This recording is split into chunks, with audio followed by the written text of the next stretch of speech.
Shalom bien-aimés dans le Seigneur, nous bénissons Dieu qui nous accorde l'opportunité de partager avec vous la parole du Seigneur. Et nous espérons que le Seigneur nous fera du bien et que le Seigneur fera en sorte que chacun de vous puisse nous suivre avec beaucoup d'attention. Et j'ai saisi donc cette occasion également pour bénir la maison de tout un chacun, bénir également la disponibilité que l'Éternel vous a accordée pour que vous puissiez nous suivre en direct. Que la paix du Seigneur, que sa bonté, sa miséricorde et sa compassion, que ces choses vous soient donc multipliées en ces jours.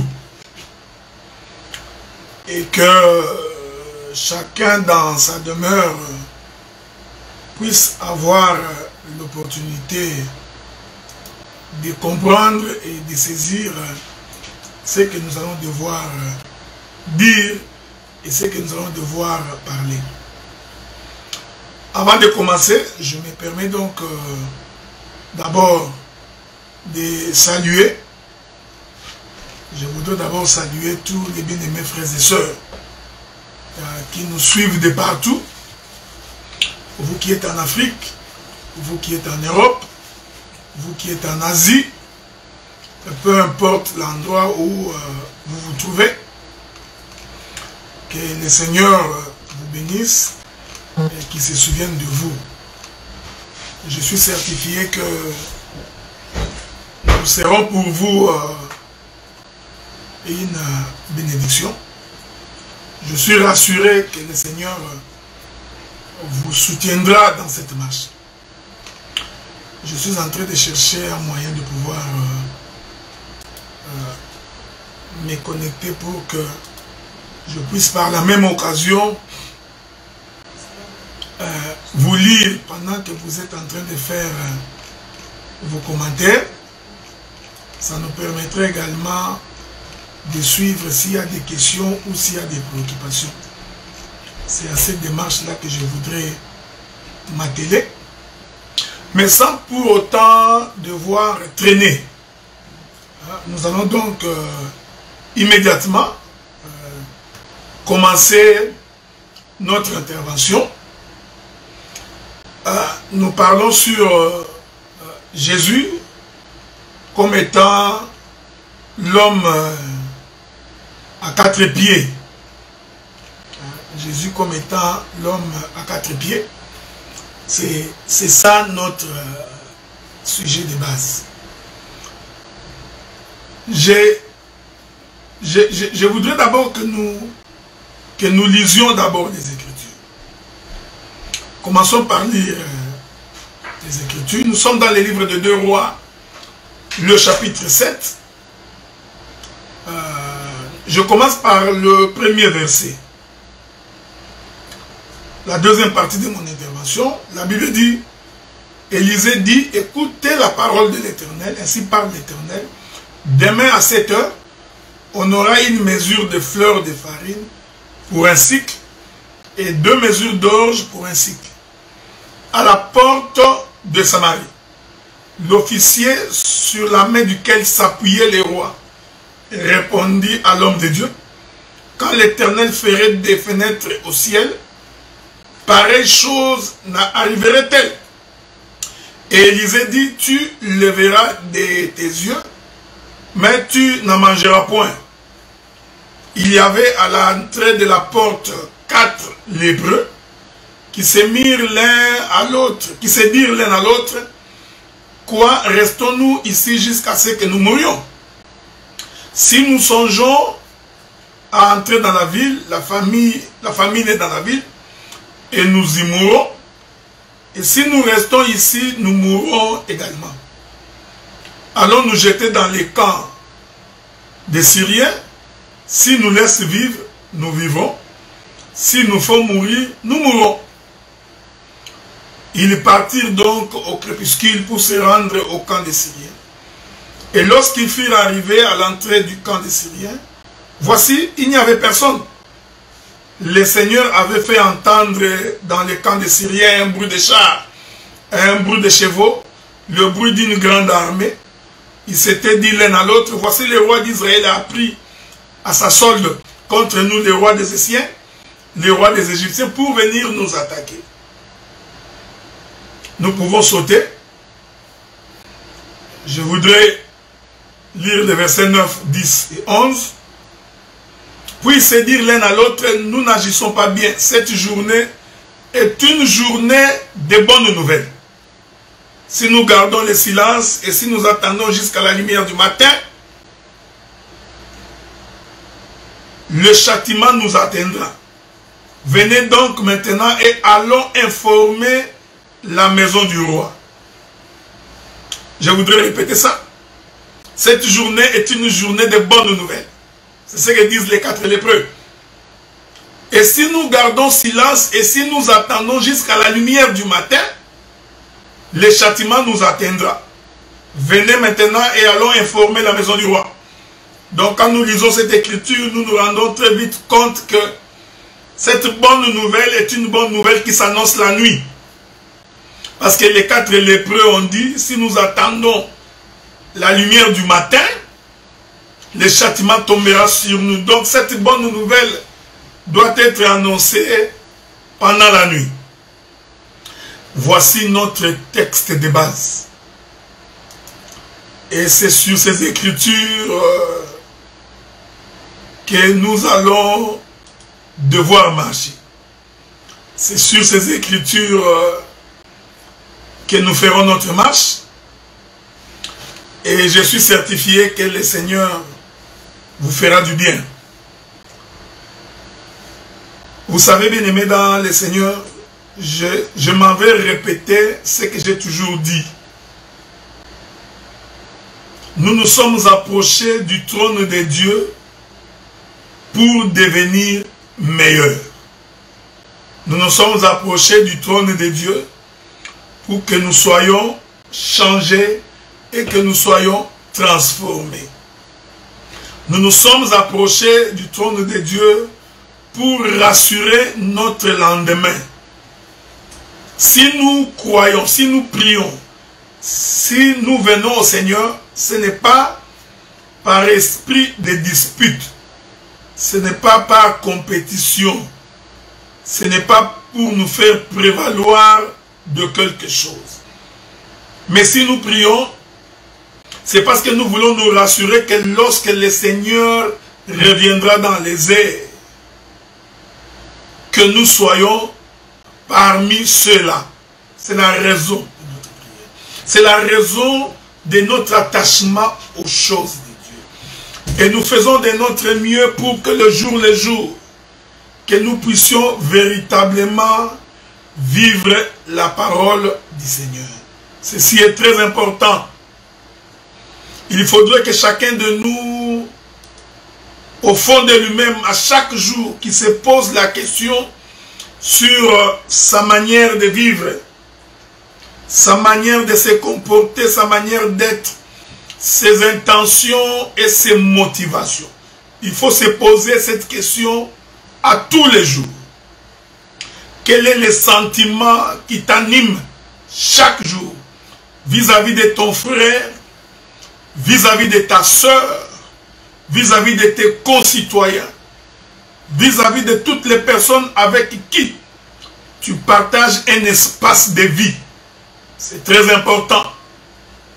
Et aussi, je voudrais rappeler que l'évangile que nous portons, l'évangile que nous confessons, l'évangile auquel vous avez cru, cet évangile ici, ce n'est pas l'évangile qu'on a ramassé dans des associations d'hommes. Cet évangile, il faut avoir l'honnêteté de le reconnaître, que c'est l'évangile qui donne la connaissance profonde des Écritures. Cette connaissance que nous avons n'est pas une connaissance qui proviendrait de Bernard Ministry ou Matungulu Ministry. Ça ne provient pas des fondations, ça ne provient pas des associations d'hommes qui se sont réunis, mais c'est cette connaissance que Dieu nous a accordée pour que nous puissions la propager dans le monde, afin que vous vous rapprochiez du royaume des cieux. Voilà pourquoi nous avons toujours cette humilité de reconnaître que les sons de l'évangile qui circulent dans le monde aujourd'hui, il y a des gens à qui le Seigneur a fait certainement grâce pour nous amener à comprendre et à saisir ces choses. Voilà pourquoi nous serons toujours reconnaissants vis-à-vis des assemblées de saints, parce qu'il y a un travail de titan qui a été accompli avec le Saint-Esprit pour que cet évangile vous parvienne. Nous serons reconnaissants à tous nos prédicateurs, les gens qui nous ont enseigné cet évangile. Toujours reconnaissants. Nous serons reconnaissants vis-à-vis des colonnes dans la propagation de cette bonne nouvelle. C'est important, frère, de le dire. Même si aujourd'hui, nous apportons notre pierre de contribution, mais il y aura toujours des gens qui ont servi le Seigneur et qui nous ont donné l'occasion de pouvoir vous parler. Que le Seigneur vous bénisse donc tous. Et nous savons qu'après nous, il y aura toujours des gens qui vont probablement s'identifier à notre cause, qui s'identifieront à notre manière de prêcher l'évangile. Et ces gens-là doivent reconnaître que c'est une grâce qu'ils ont obtenue de la part du Seigneur. J'ai saisi donc l'occasion ici pour saluer tous les frères et bien-aimés sœurs qui sont dans l'île de la Réunion.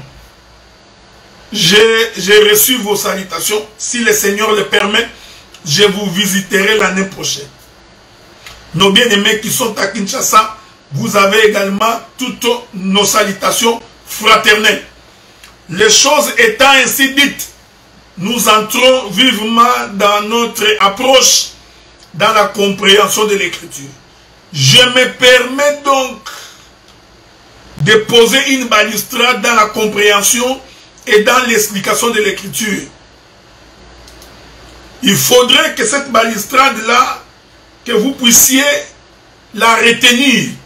Chaque fois que vous verrez un prédicateur en train de toucher la Bible, je vous donne ici l'unité de mesure qui vous permet de comprendre est-ce que cet homme ici est-il en train de prêcher l'évangile ou il est en train de faire autre chose. C'est important. Parce qu'il faut savoir qu'il ne suffit pas de parler pour qu'on dise que tu enseignes, mais il y a toujours un thermomètre qu'on appelle l'unité de mesure qui permet de comprendre est-ce que l'homme qui prêche ici est-il en train de raconter ses propres histoires? L'homme qui prêche ici, est-ce qu'il est en train d'attirer l'attention sur lui-même? L'homme qui prêche ici, est-il à la recherche du végétarien? L'homme qui prêche ici, est-il en train de donner le cours de civisme et développement? L'homme qui prêche ici, est-il en train de donner le cours de morale? L'homme qui prêche ici, est-il en train de faire une polémique entre les musiciens de Wenge? Donc il faudrait que vous puissiez avoir l'unité des mesures. Parce que nous avons l'évangile que quand un sacrificateur prend le couteau, il n'a pas autre mission que d'égorger l'animal, que le sang puisse être versé, et que nous puissions boire le sang et nous enivrer. Est-ce que vous comprenez? Donc nous nous enivrons du sang de l'animal qui est sacrifié. On ne peut pas être ivre d'autre chose. L'ivresse, je voudrais aujourd'hui vous amener dans la maison du vin, afin que vous puissiez boire et vous enivrer. Et nous disons, le véritable vin, qui est le sang de Jésus, qui est en réalité la parole, doit vous rapprocher des choses de Dieu. Ainsi vous deviendrez fanatique de la parole, plutôt que d'être fanatique de ma personne ou d'une autre personne. toujours vous rallier du côté de la parole et du côté de la vérité. Le livre des Hébreux chapitre 10. Hébreux chapitre 10, je vous lis l'écriture. La Bible dit, je commence par le premier verset, il est écrit en effet la loi qui possède une ombre des biens à venir. Non l'exacte représentation des choses. Donc la loi est une ombre. Dans la loi, il n'y a pas la représentation exacte des choses. C'est-à-dire quand on lit les livres de la loi, il y a donc un voile qui est sur le visage du peuple. Quand on lit les livres de la loi, il y a des coins qui ne sont pas clairement expliqués. C'est pourquoi nous croyons que le ministère est donné afin d'ôter les voiles. C'est-à-dire quand tu lis l'écriture dans l'ombre, que le ministre soit capable d'enlever les voiles pour que toi, tu puisses voir clairement. Verset, je saute, je prends le verset 5. Hébreux chapitre 10, verset 5. C'est pourquoi Christ entra dans le monde. Dit, tu n'as voulu ni sacrifice ni offrande, mais tu m'as formé un corps. Tu n'as agréé ni holocauste ni sacrifice pour les péchés. Le frère Paul explique que tous les sacrifices de la loi n'ont jamais été agréés par Dieu. Est-ce que vous comprenez? Les holocaustes, les sacrifices du péché, tout ce qui s'est passé pendant la loi, ces choses n'ont pas été agréées par le Seigneur. Ce n'est pas moi qui dis, c'est le frère Paul. Il a commencé par dire qu'en effet, la loi qui possède une ombre des biens à venir. Donc, le sacrifice d'Isaac, en réalité, est une ombre. Donc, cela n'a pas été agréé par Dieu. Donc, tous les sacrifices que vous voyez dans l'ombre, en réalité, ces sacrifices-là ne constituaient que des images. Donc, ce n'était pas le véritable sacrifice qui puisse agréer, que Dieu pouvait agréer. Maintenant, il dit ceci. Verset 7 de Hébreux chapitre 10. Alors j'ai dit, voici, je viens. Dans le rouleau du livre, il est question de moi. Je veux que vous me suivez bien. Le frère Paul commence par expliquer les sacrifices, les holocaustes et les offrandes. Et il explique que Dieu ne l'a pas agréé. Et maintenant la Bible dit que voilà, tu m'as formé un corps. Et j'ai dit, voici je viens. Dans le rouleau du livre, il est question de moi. Donc nous comprenons que le corps formé ici, c'est le rouleau du livre. Donc, le corps de Jésus, c'est tout un livre. Est-ce que vous comprenez ce que nous disons? Donc, toute la Bible est un corps, c'est un rouleau du livre, mais dont à l'intérieur, Jésus est à l'intérieur. C'est ce que la Bible dit. Il est question de moi pour faire, ô Dieu, ta volonté. Après avoir dit d'abord, tu n'as voulu ni agréer, ni sacrifice, ni offrande, ni holocauste, ni sacrifice pour les péchés, selon qu'on offre, selon la loi. Il dit ensuite, voici je viens pour faire ta volonté. Donc, le prédicateur, le ministre de la parole, quand il ouvre sa Bible, qui est le rouleau, qui est le corps de Jésus, il faut qu'il nous fasse ressortir Dieu qui s'est caché dans l'intérieur du livre. Donc, la prédication, j'insiste encore, c'est faire ressortir celui qui est caché dans le livre. Parce que celui qui est caché dans les livres, en réalité, c'est l'Éternel Dieu lui-même. Je vais rentrer dans les livres de Genèse. Genèse. Je prends les livres de Genèse. La Bible dit ceci. Genèse chapitre 2. Le verset 7. l'Éternel Dieu forma l'homme de la poussière de la terre. L'homme formé. Tu m'as formé un corps. Voici, je viens. Est-ce que vous comprenez? Maintenant, je rentre dans Genèse. Parce que un prédicateur doit être à même de rentrer toujours au commencement. Parce que l'intelligence est au commencement de toutes choses. Il dit, Dieu forma l'homme de la poussière de la terre. L'homme conforme, c'est un rouleau du livre. Ensuite, l'Écriture dit, il souffla dans ses narines un souffle de vie et l'homme devint un être vivant. Donc, l'Éternel a soufflé dans l'homme. En d'autres termes, l'Éternel est entré dans l'homme. Donc, l'homme est un rouleau, mais à l'intérieur duquel il est question de celui qui a soufflé. Est-ce que vous voyez ça, frère? Je voudrais que vous compreniez ces choses. C'est salutaire pour votre vie. Ces choses ici vous amèneront au ciel. Ces choses ici, c'est la vie éternelle. Est-ce que vous comprenez? Donc, ces choses ici, c'est ça même la vie. Je voudrais vous trouver une écriture. Écoutez ce que la Bible dit. Je crois que c'est le psalmiste qui le dit.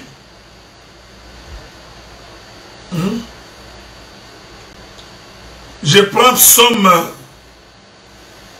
chapitre 104.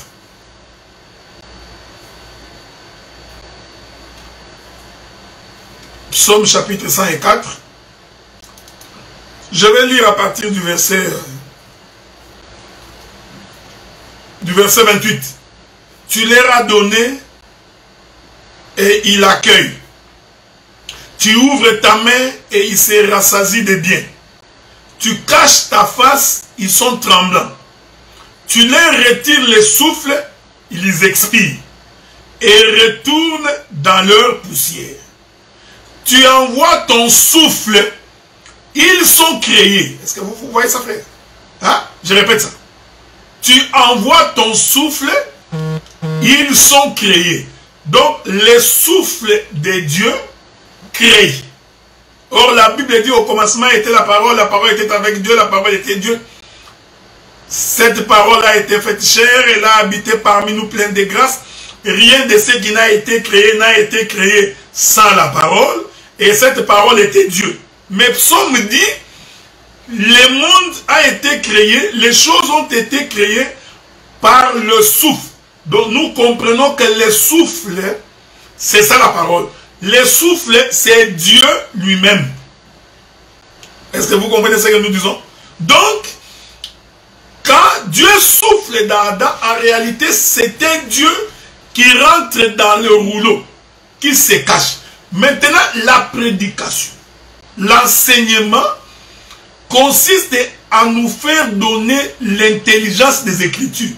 Frère, je voudrais que vous reteniez ce que j'ai dit. Quand quelqu'un ne donne pas l'intelligence de l'Écriture, il n'enseigne pas. Il ne prêche pas. Donc, si un homme donne seulement, il raconte des histoires. Il raconte les conflits des gens. Il raconte ce qui se passe dans des maisons des gens. Il raconte la vie des personnes, des autrui. Il raconte la vie dans le monde. C'est bien pour votre information. Mais au fond, ça ne vous donne pas la vie. La vie, c'est le souffle de l'Éternel qui est caché dans les Écritures. Et nous disons, ce souffle de Dieu caché dans les Écritures, c'est ça le sang. C'est ça la vie. Voilà pourquoi le Seigneur avait ordonné aux enfants d'Israël que vous mangerez la chair de l'animal, mais vous n'en boirez pas le sang. C'était une dispensation pour dire Israël ne peut pas avoir la vie. Mais aux disciples, souvenez-vous de la chambre haute, le Seigneur dit, ceci est mon corps que je donne pour vous. Ensuite, il prend une coupe de vin. Il dit, ceci est le sang de mon alliance que j'ai versé pour vous. Buvez-en. Est-ce que vous comprenez? Donc, pour avoir le sang qui est à l'intérieur du corps, il faut déchirer le corps. Donc, vous voyez, le frère Paul dit, la nature elle-même ne vous enseigne-t-elle pas? Allons donc consulter la nature. Donc, pendant que je marche ici, mon sang est à l'intérieur de moi-même. J'ai dit, le sang ici, à l'intérieur de moi-même. C'est ça le souffle. Parce que l'écriture dit, la vie se trouve dans le sang. Oh, je vous ai lu l'écriture de Psaume, que quand l'Éternel retire le souffle, l'homme arrête de vivre. Donc le souffle, c'est le sang qu'on retire. Et l'homme arrête de vivre. Est-ce que vous avez vu ça? Je vais répéter ça. Peut-être que vous n'avez pas bien vu. Je répète ça. L'écriture dit. Psaume 104, verset 29. Tu caches ta face, ils sont tremblants. Tu leur retires les souffles, ils expirent et retournent dans leur poussière. Donc, le psalmiste, lui, trouve que dès qu'on retire le souffle, la vie s'arrête dans un corps. Or, techniquement, la vie se trouve dans le sang. Donc, retirer le souffle veut dire retirer le sang. Or, je vous ai démontré ici que le souffle, c'est Dieu. C'est la parole. Est-ce que vous comprenez ce que nous disons? Donc, celui dont on retire la parole, c'est un cadavre. C'est une poussière, même s'il continuerait à marcher. Or, pour que la vie soit manifestée, il faudrait que le corps soit déchiré. Parce que si le corps n'est pas déchiré, le peuple ne peut pas avoir la vie. Je voudrais ici, avec votre permission, évoquer un témoignage des Écritures. Vous savez quand Moïse descend de la montagne, il descend avec la table de 2 pierres dans laquelle l'Éternel avait écrit de sa propre main. Nous disons que l'écriture de Dieu, c'était ça le souffle de Dieu. Est-ce que vous comprenez? Mais ce souffle était dans la table de 2 pierres. C'est important ce que j'ai dit. Et le Seigneur dit à Moïse, descends parce que ton peuple a péché. Moïse descend avec la table de 2 pierres qui renfermait l'écriture de Dieu. Nous disons que cette table de 2 pierres, c'est un corps. C'est ça même le corps d'Adam. Et l'écriture de Dieu, c'était le souffle contenu dans ce corps. Je prends ça comme témoin. Je n'entre pas dans les détails parce qu'il y a beaucoup de choses à dire. Quand Moïse arrive au bas de la montagne, trouvant le peuple dans le péché, il prend cette table, il la jette par terre et la table se brise. Je voudrais dire que en réalité ici c'était la célébration de la Pâque. Quand Moïse était en train de jeter la table de pierre et que la table s'est brisée, c'est-à-dire l'écriture qui était contenue dans la table de pierre, cette écriture a été manifestée. Et c'est pourquoi, oh, les corps là, la table de pierre, c'est ça le corps de Jésus. Et l'écriture qui est à l'intérieur, c'est le souffle. Parce que le peuple avait péché et le peuple avait besoin du salut. Je veux que vous me suiviez attentivement, frère. Suivez-moi bien.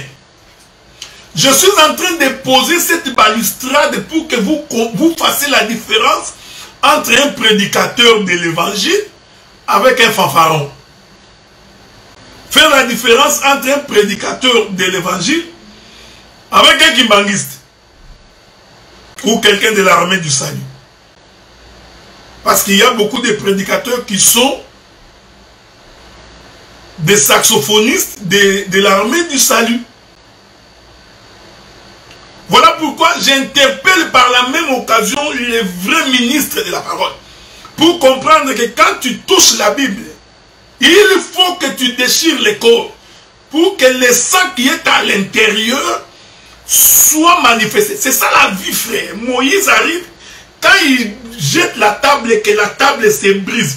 Ce brisement-là, c'est la mort de l'agneau. Or, quand l'agneau est immolé, égorgé, le sang doit couler. Et nous disons que le sang qui coule, c'est ça la vie qui était dans le corps. C'est pour cette raison que dans nos prières, nous n'invoquons pas le sang. Parce que nous avons l'explication et l'interprétation que le sang, c'est le souffle de l'Éternel. Le sang, c'est la vie. Donc, comme je suis ici, j'ai la vie parce que la parole de Dieu est en moi.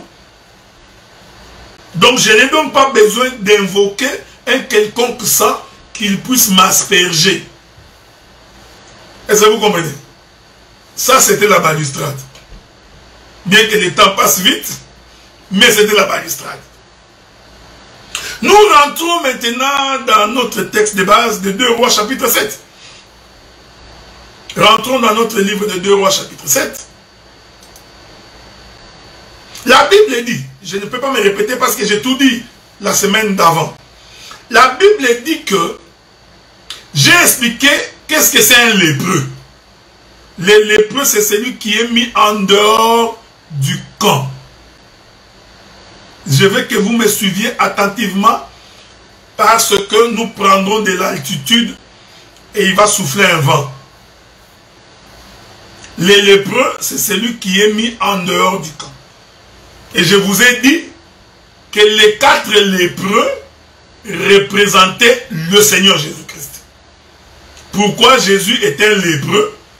Parce qu'il a porté le péché du peuple. Et je vous avais dit que la loi dit, si quelqu'un a la lèpre, il faut qu'il soit en dehors du camp. C'est quelqu'un qu'on doit mettre dehors. Et j'ai expliqué que le camp ici, c'est la maison d'Israël. Et la maison d'Israël a trouvé que Jésus est un pécheur. Voilà pourquoi la maison d'Israël a rejeté Jésus. Rejeter Jésus, c'est mettre les lépreux en dehors du camp. Il faut que vous reteniez ce que j'ai dit. Donc, les Juifs considéraient que Jésus c'est un pécheur. Est-ce que je peux vous trouver l'écriture? Je ne sais pas, souffrez. C'est comme j'ai toujours dit, souffrez avec moi. Des fois, je n'ai pas de verset en tête. Mais j'ai pris le Seigneur que je puisse trouver ces versets-là. Ok? Donc, souffrez. C'est pour une bonne cause. Je ne vous demande pas de souffrir pour les péchés, mais de souffrir pour l'évangile. Il y a une écriture que je cherche. Ok? La Bible dit ceci. Attendez, je voudrais trouver une écriture. Voilà. Je crois que c'est le livre de Luc. Luc chapitre 24. Je ne sais pas si c'est le bon verset. Mais je vais quand même trouver le verset. Il y a une écriture où le frère, ça quoi, Jean 19, 7, je vais lire ça après. Lisons d'abord Luc 24. Qu'est-ce que la Bible dit? Non, ce n'est pas ce que je cherche. Il y a une écriture qui dit que si cet homme est véritablement enfant de Dieu, pourquoi il n'est accompagné que des pécheurs? C'est cette écriture-là que je cherche. Ah, bien-aimé Jean Didier, que Dieu te bénisse.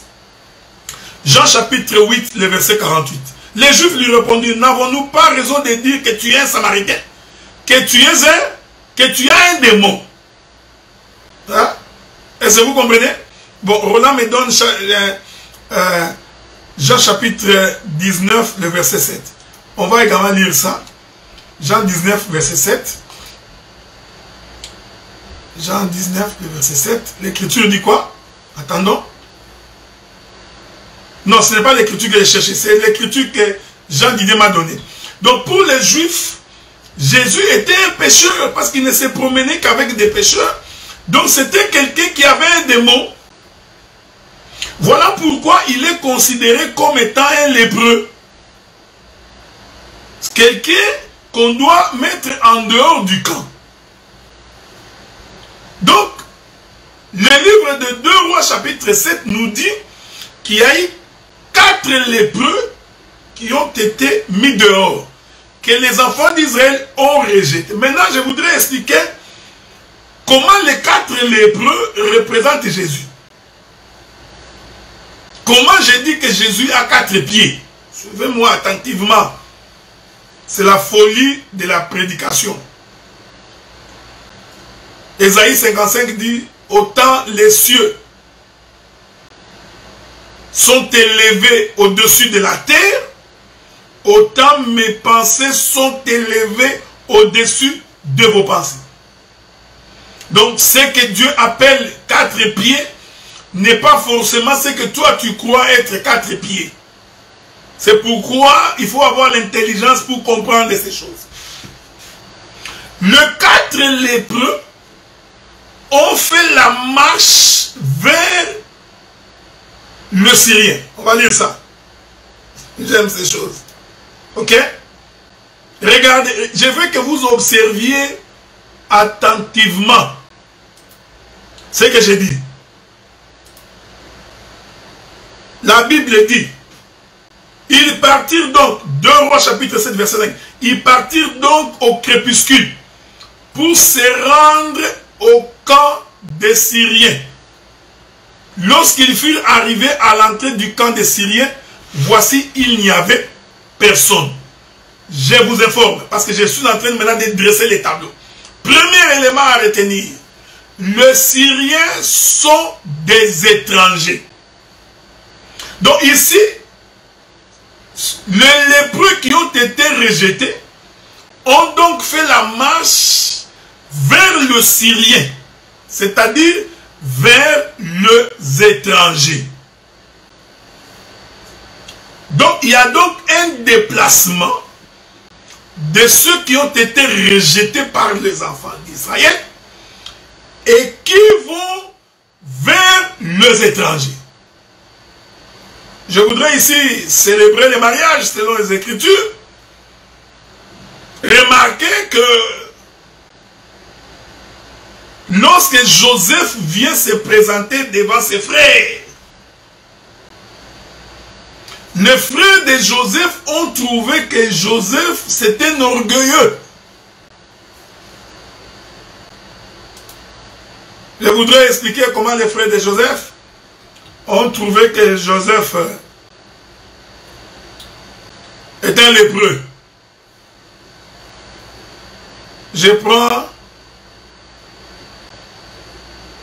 J'aime ces choses. Je prends Genèse chapitre 37. La Bible dit ceci. Joseph, je prends le verset 16. Joseph répondit, je cherche mes frères. Commençons par le verset 15. Un homme les rencontra comme il errait dans le champ. Il les questionna en disant, que cherches-tu? Ah, donc quand Joseph venait pour voir ses frères, l'écriture dit que Joseph errait. Errait veut dire, il allait par-ci, par-là. Est-ce que vous comprenez ça, frère? Nous disons, l'errance de Joseph ici, c'est un temps prophétique. Vous voyez, frère? Donc, errer, Joseph errait, c'est-à-dire qu'il allait ici, là-bas, rentrer ici, là-bas. Nous disons, l'errance de Joseph ici, c'est la visitation des prophètes. Parce que celui qui erre veut dire, il va ici, il va là-bas, il va ici, il va là-bas. Nous disons, c'est Jérémie, c'est Habakkuk, c'est Néhémie, c'est Sophonie. Donc, les différents prophètes qui ont visité Israël, c'était le temps d'errance. C'est ça l'errance de Joseph. Est-ce que vous me suivez? Donc, c'est le moment-là où Joseph est en train d'errer. Parce que celui qui est en train d'errer, c'est celui qui n'a pas trouvé d'assise. C'est celui qui n'a pas trouvé de demeure. C'est celui qui n'a pas trouvé d'endroit pour s'installer. Oh, au temps de la loi, l'Esprit de l'Éternel n'habitait pas encore dans l'homme. Est-ce que vous comprenez? C'est pourquoi Jésus a dit, encore un peu de temps, le monde ne me verra pas, mais vous me verrez. Car le Saint-Esprit qui viendra, il habitera en vous. Donc nous comprenons qu'avant la venue du Saint-Esprit, l'Esprit de l'Éternel n'habitait pas dans l'homme. Donc l'Esprit de l'Éternel errait. Est-ce que vous comprenez ça? J'ai pris le Saint-Esprit de Dieu qui vous aide à comprendre ce que je dis. Donc, quand nous disons que Joseph errait par-ci, par-là, nous expliquons que c'est un temps. C'est quel temps? C'est le temps de la visitation des prophètes. Parce qu'au temps des prophètes, Dieu venait, mais Dieu rentrait. Il vient par Habakkuk, il ne trouve pas d'assise en Israël, il rentre. Il vient par Sophonie, il ne trouve pas d'assise, il rentre. Il vient par Jérémie, vous voyez? C'est ça l'errance de Joseph. Donc il était en train d'errer à gauche, à droite, parce qu'il n'avait pas trouvé de demeure. J'aime ces choses. Or, au temps de la loi, Dieu était un errant. Parce que quand je dis vagabond, ça va t'énerver. Dieu, c'était un nomade. Quelqu'un qui n'a pas d'assise précise. Il n'a pas d'endroit. C'est pourquoi il est écrit dans la Bible. Au commencement, l'Esprit de Dieu s'est mouvé au-dessus des eaux. L'Esprit de Dieu qui est en train de se mouvoir au-dessus des eaux, nous disons, c'est l'errance de Joseph. C'est le temps de la loi. Est-ce que vous comprenez? Donc l'Esprit était au-dessus des eaux en train de se mouvoir. Ce moment où l'Esprit est en train de se mouvoir au-dessus des eaux, c'est un temps prophétique, c'est-à-dire c'est le sacerdoce de Moïse. Parce que l'Esprit qui se mouve au-dessus des eaux est à la recherche d'un endroit pour poser ses pieds. Et il n'a pas trouvé. C'est pourquoi l'Esprit était en train de se mouvoir au-dessus des eaux. C'est l'errance. Aller ici et par là. Que le Seigneur vous bénisse. Est-ce que vous comprenez ce que nous disons? Jusqu'au jour où la terre va sortir des eaux et l'Éternel va souffler dans la terre. C'est en ce moment-là que nous disons que c'est un autre sacerdoce. C'est le sacerdoce du Saint-Esprit qui vient habiter dans un corps. Ici, j'ai balancé la nuée. Est-ce que vous comprenez? Donc, c'est pourquoi nous disons, je crois que, laissez-moi lire également une autre écriture dans les livres de, toujours dans les livres de Genèse. Vous savez, quand nous prêchons comme ça, nous avons tellement beaucoup de choses à dire que, des fois, on manque le temps. Je comprends pourquoi Paul avait dit, j'ai des choses à dire, mais le temps me manque. Le temps me manque. Est-ce que vous comprenez? Genèse chapitre 8. La Bible dit ceci. Au bout de 40 jours, Noé ouvrit la fenêtre qu'il avait faite à l'arche. Il lâcha le corbeau qui sortit, partant et revenant, jusqu'à ce que les eaux eussent séché sur la terre. Vous voyez? Donc, le corbeau partait et revenait. En fait, le corbeau errait. Il était dans le temps d'errance. Le corbeau cherchait où mettre ses pieds. Nous disons que ce corbeau ici, c'est le sacerdoce de Moïse. Avez-vous remarqué? Donc, ce corbeau-là qui va, qui rentre, qui va, qui rentre. Est-ce que vous... J'aime ces choses. La Bible, elle est bonne, frère. Donc, ce corbeau-là qui revient, c'est ça Joseph qui erre. Nous disons, c'est le temps de la loi. Vous voyez, c'est comme ça qu'on explique les Écritures. Dieu parle tantôt d'une manière, tantôt d'une autre. Si tu n'avais pas compris par Joseph, par le corbeau, tu comprends. Donc ici, j'attire ton attention pour dire que le corbeau ici, c'est tout un prophète. Le corbeau, c'est Moïse. Qui va, qui revient. Qui va. Pourquoi va-t-il et revient? C'est parce qu'il n'a pas trouvé où mettre ses pieds. C'est l'Esprit de l'Éternel qui s'est mouvé au-dessus des eaux. Vous comprenez? C'est pourquoi Jésus a répété, parce que Jésus aussi c'est un corbeau. Hein? Est-ce que vous voyez ça? C'est pourquoi Jésus a dit, les renards ont des tanières. Les oiseaux ont des nids. Mais le Fils de l'homme, lui, n'a pas un endroit pour mettre sa tête. Ah, Jésus disait, je suis un corbeau. Je suis en train d'errer, je cherche où mettre ma tête. Pendant que Jésus prononce cette phrase, tu vois, le ministre de découpage territorial et centralisation.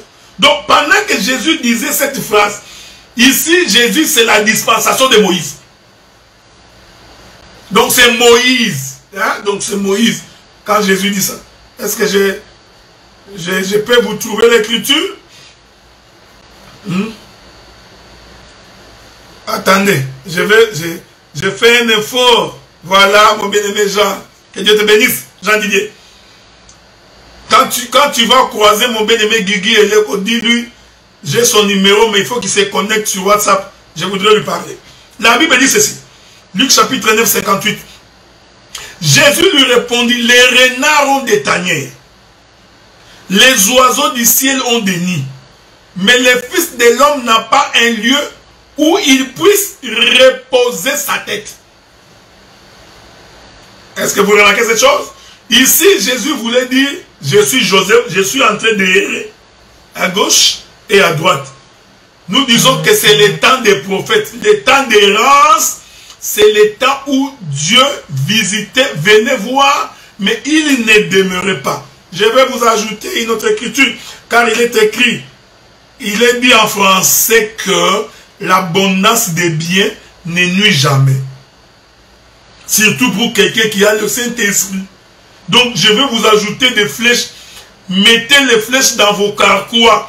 Ça va enrichir votre connaissance parce que le chemin est long jusqu'en Cana. Ok? Prenons une autre écriture. Je prends un autre témoin. Un autre témoin, il est possible que tu ne l'avais pas encore vu, mais que le Seigneur t'aide à avoir ces témoins-là. Je cherche les témoins. Ne vous en faites pas, souffrir. Je n'ai pas les versets en tête. Je n'ai pas l'habitude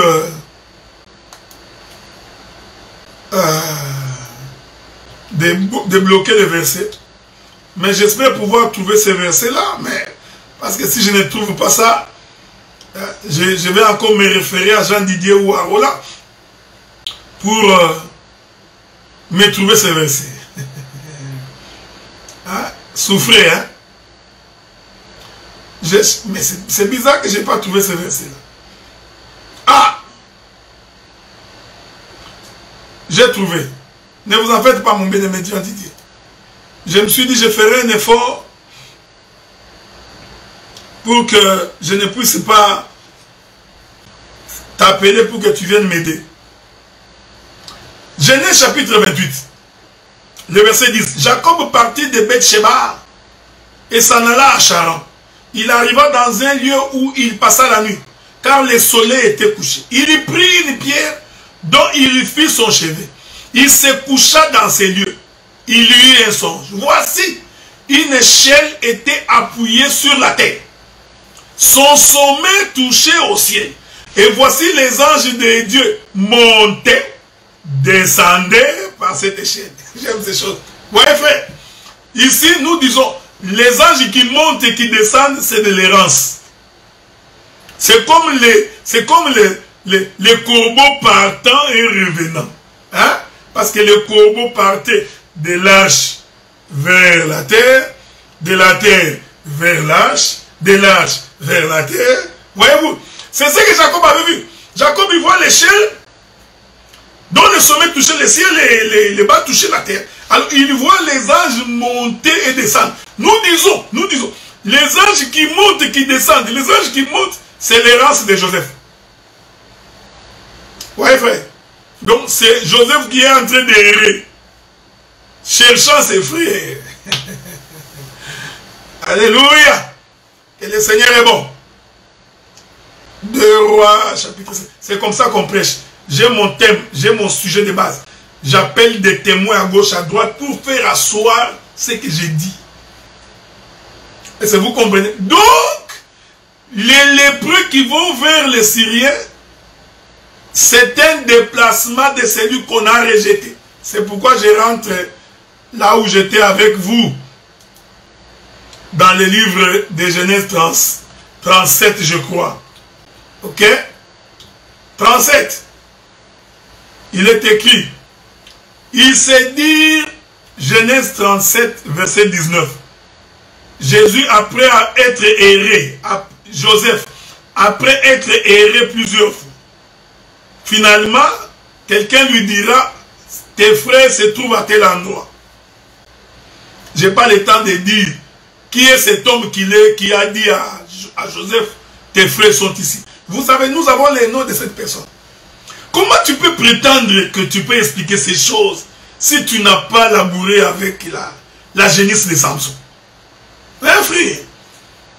Vous savez, ce n'est pas de l'orgueil, mais frère, quelqu'un ne peut pas prêcher cet évangile ici s'il n'a pas labouré avec la génisse de Samson. Comment tu peux comprendre ces choses ici? Dieu ne te fait pas grâce ne t'ouvre pas les yeux pour saisir ces choses. Et Dieu a fait grâce à des hommes pour que tu comprennes les Écritures, que tu la comprends maintenant. Nous disons que l'homme qui a dit à Joseph où se trouvaient ses frères, son nom est dans la Bible. Et nous avons les noms. Nous taisons. Vous savez, moi j'ai toujours été contre les gens qui récupèrent les enseignements, les révélations des autres prédicateurs pour devenir grand maître, quelque part. Tu te fais passer pour un champion pour des choses que tu as ramassées ailleurs. Non. Il faut reconnaître que ce que je prêche, je l'ai ramassé ici. Nous, ce que nous prêchons, nous avons des gens qui nous ont prêché. Nous les citons des noms. Ça ne nous diminue pas. J'ai toujours dit ceci, frère. Il peut y avoir des dissensions entre les fils de Jacob. C'est ce qui fait la force des assemblées des saints frères. Nous pouvons avoir des divergences. Nous pouvons même avoir une vive discussion. Mais nous ne serons jamais ennemis entre nous. Ça ne peut pas arriver dans une assemblée de saints. Que je puisse me tirailler avec le docteur Jean Ngongo. Que je me tiraille avec Guigui Eleko. Que je me tiraille avec Philippe Moukeng. Que nous ayons des mésententes avec l'apôtre René. Ou avec le docteur Kalo. Mais retenez ce que je vous dis. Nous ne serons jamais des ennemis. Parce que ce n'est pas la nature des enfants de Dieu.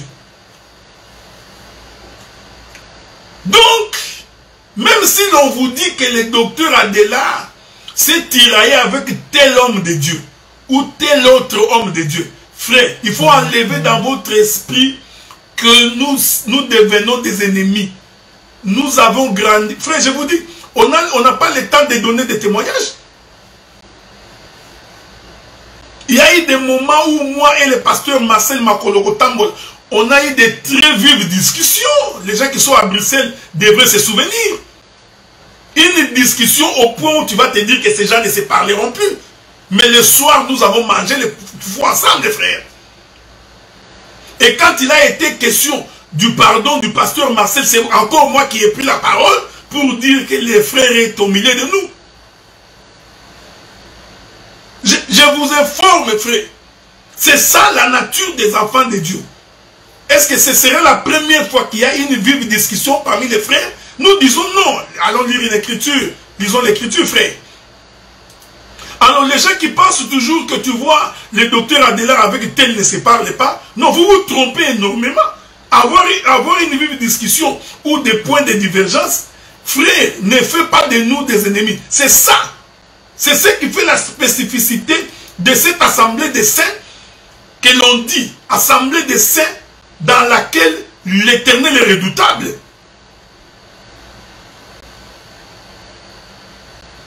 Je ne sais pas si je trouverai cette écriture-là. Je suis en train de chercher cette écriture qui atteste que les apôtres ont eu une vive discussion.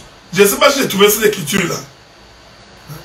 Jean disait, si tu me dis, envoie-le-moi si tu le trouves. Je ne sais pas. Mais je veux quand même donner quelques écritures en attendant que les frères puissent m'en donner d'autres. C'est pas mauvais. Quand vous prenez Actes des Apôtres chapitre 15, le verset 2. Commençons par là. Actes des Apôtres chapitre 15, le verset 2. Arrêtez de croire que nous, on est des ennemis. Je commence par les premiers versets. Écoutez ce que la Bible dit.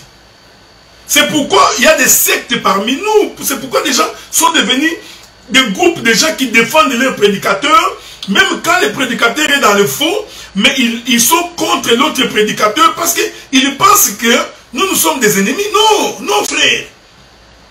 Actes des Apôtres chapitre 15 verset 1. C'est pourquoi les jours où quelqu'un m'a vu dans une auto en train de parler avec le docteur Callot, il y a des gens qui sont tombés en syncope dans leur maison. Parce qu'ils pensaient que nous, c'est un combat de la chair. Non. Je peux ne pas être d'accord avec lui. Même aujourd'hui, je ne suis pas d'accord avec lui sur un certain nombre de points. Mais pas des ennemis, frère. Ça, ce n'est pas des dieux. La Bible dit, quelques-uns des hommes venus de la Judée. Les hommes qui étaient venus de la Judée, ce sont les disciples qui ont marché avec Jésus. Ce n'étaient pas des étrangers. Enseignez les frères en disant, si vous n'êtes circoncis selon les rites de Moïse, vous ne pouvez être sauvés. C'était des frères, des disciples qui ont marché avec Jésus, qui ont enseigné que la circoncision charnelle est en vogue et d'actualité. La Bible dit dans le verset 2, Paul et Barnabas eurent avec eux un débat et une vive discussion. Frère, nous pouvons avoir des vives discussions entre nous. Nous resterons frères. Si votre sentiment n'est pas ce sentiment-là, alors vous êtes très loin du royaume. Si votre sentiment est un sentiment de haine, alors vous êtes très loin du royaume. Si vous êtes en face d'un prédicateur qui vous prêche la haine de vos frères, qui vous prêche la haine de vos soeurs, qui par des formules détournées crée en vous la haine d'un autre frère, comprenez tout simplement que vous êtes en face d'un serviteur du diable. Donc il y a une discussion entre nous, une vive discussion entre nous, nous restons frères. Parce que l'évangile que tu confesses, même si tu ne le dis pas, tout le monde dira, tu parles comme. Tu parles comme. C'est ça le problème. C'est ce qui est arrivé avec Pierre. Pierre a voulu faire semblant. Non, vous voyez cet homme de Jésus, moi je ne le connais pas. Tu vois, moi je suis sorti de Simon Kimbangu. Tu vois, moi je suis ceci. Moi. Il fait semblant. On lui dit non. Même si tu fais semblant. Même ton langage. Même ton... Il y a beaucoup de versets qui me viennent. Est-ce que je peux encore trouver ces versets-là? Attendez. Attendez. Attendez. Souffrez. Comme je vous ai toujours dit, moi je ne prépare pas les versets. Je suis en train de les chercher au fur et à mesure que j'avance. Je prends Matthieu chapitre 26. Prenons Matthieu chapitre 26. Okay? Prenez votre Bible. Matthieu 26. Je commence par le verset 69. Cependant, Pierre était assis dehors, dans la cour. Une servante s'approcha de lui et dit, « Toi aussi, tu étais avec Jésus le Galiléen. » Mais il les nia devant tous, disant, « Je ne sais ce que tu veux dire. » Comme il se dirigeait vers la porte, une autre servante le vit et dit à ceux qui se trouvaient là, « Celui-ci était aussi avec Jésus de Nazareth. » Il les nia de nouveau avec serment. « Je ne connais pas cet homme. » Peu après, ceux qui étaient là s'étant approchés dirent à Pierre, « Certainement tu es aussi de ces gens-là, car ton langage te fait connaître. » Tu vois frère, quand tu es notre frère, tu peux faire semblant. Ton langage dira que tu es le frère de Ruben. J'ai voulu vous exhorter pour vous faire comprendre qu'il y ait des discussions entre nous. Qu'il y ait des points de divergence entre nous. Comprenez tout simplement que c'est normal parmi les frères. C'est comme ça que nous on a grandi, frère. L'assemblée des saints. Les assemblées des saints dans lesquelles nous avions évolué, c'est comme ça que nous avions évolué. Nous avions évolué, tu pêches, on te le dit. On te le dit ouvertement. Même si tu te fâches, on te le dit. Que ce que tu fais est mauvais. Tu te fâches, le soir tu te réconcilies, nous continuons la marche. Ce n'est pas on te fait la remarque qu'on devient ton ennemi. Suis-je devenu ton ennemi parce que je t'ai dit la vérité? Est-ce que vous comprenez? Donc les frères ne se font pas la guerre. Nous pouvons discuter entre nous. Et ne pas nous mettre d'accord, mais la haine, frère, ça prouve que tu es du diable si tu as la haine. Que mon bien-aimé Jean disait que l'Éternel te bénisse. On va lire cette écriture-là. 1 Roi chapitre 12, le verset 24. Lisons cette écriture-là. Regardez ce qui est écrit. La Bible dit ceci. Ainsi parle l'Éternel, ne monte point et ne faites pas la guerre à vos frères, les enfants d'Israël, que chacun de vous retourne dans sa maison, car c'est de par moi que cette chose est arrivée. Ils obéirent à la parole de l'Éternel. Maintenant, on a des frères qui font la guerre à leurs frères inutilement. Je reviens pour dire, donc Joseph qui vient, c'est de l'errance. Frère, je n'ai même pas parlé, les temps filent comme ça, pourquoi? Je n'ai même pas, bon, c'est pas grave, on ne court pas, je vais finir dans 7 minutes, parce que j'ai une autre activité à faire. Remarquez cette chose. Donc, les 4 lépreux, après être rejetés par la maison d'Israël, ils vont donc faire la marche vers le Syrien. Et je dis que les Syriens, ce sont des étrangers. Donc, les déplacements des 4 lépreux, c'est le déplacement de Jésus vers les étrangers. C'est le déplacement de Jésus vers les nations. Est-ce que vous comprenez? Maintenant, pendant le déplacement de ces 4 lépreux, les Syriens vont entendre comme si c'était les chars, les chevaux, et les Syriens vont fuir. Je vais expliquer, ne vous en faites pas. Qu'est-ce que c'est cette fuite? Parce que nous croyons que lorsque les lépreux se déplacent vers les nations, il faut que l'ennemi puisse fuir. Écoutez, bien aimé dans le Seigneur, je voudrais exhorter.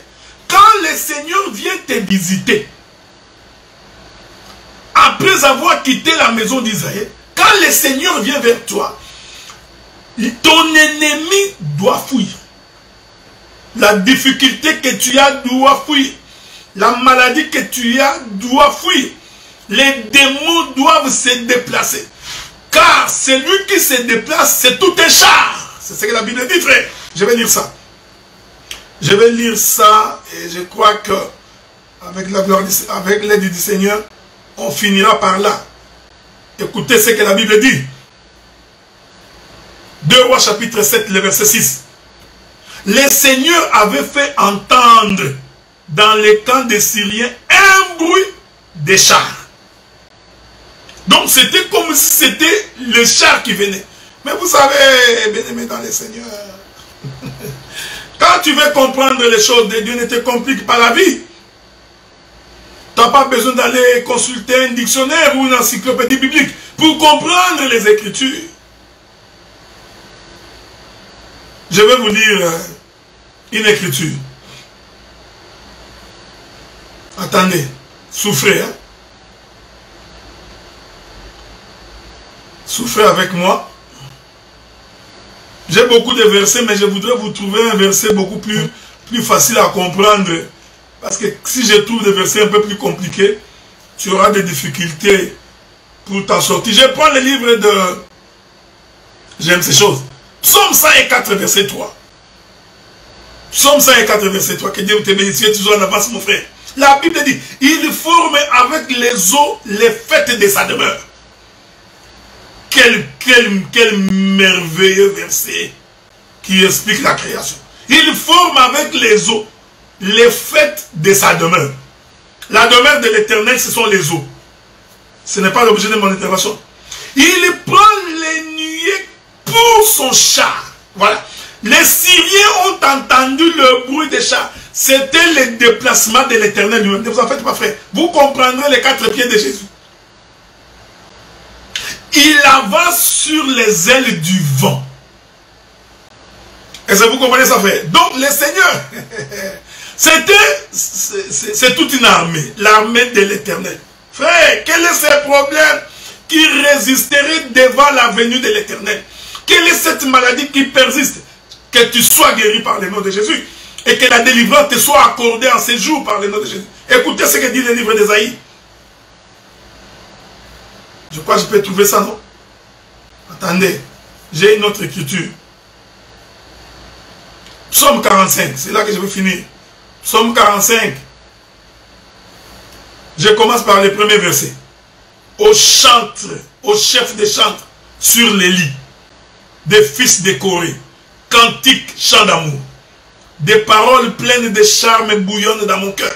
J'ai dit, mon œuvre est pour le roi. Que ma langue soit comme la plume d'un habile écrivain. Ma langue, c'est de l'écriture. J'aime la Bible. Tu es le plus beau des fils de l'homme. Ta grâce est répandue sur tes lèvres. C'est pourquoi Dieu t'a béni pour toujours. Vaillant guerrier, écoutez bien. Vaillant guerrier, c'est ton épée, ta parure et ta gloire. Oui, ta gloire, sois vainqueur. Monte sur ton char. Défends la vérité, la douceur et la justice. Et que ta droite se signale par de merveilleux exploits. Nous pouvons nous asseoir ici pendant des jours pour expliquer.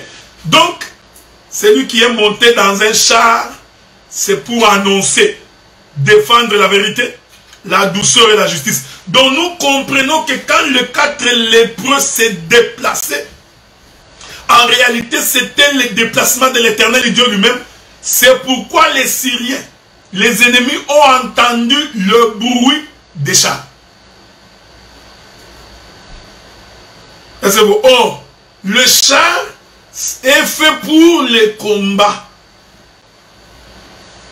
Voilà pourquoi la victoire doit être présentée devant le peuple. Bon, j'ai fini. Je n'ai pas le choix que de finir. Hein. J'avais tellement encore de choses à dire, mais que le Seigneur nous aide parce que nous reviendrons le samedi prochain. Maintenant, quand le 4 lépreux se déplace, c'est comme les roues d'un char. Parce que les chars à 4 roues. J'aime la Bible, frère, j'aime la Bible. Est-ce que je peux vous trouver les livres d'Ézéchiel? Je prends les livres d'Ézéchiel. C'est là que je vais finir pour aujourd'hui, pour introduire l'enseignement de la suite le samedi prochain. Suivez-moi, je vais lire l'écriture seulement pour expliquer les 4 lépreux. Ézéchiel chapitre 1er, verset 4.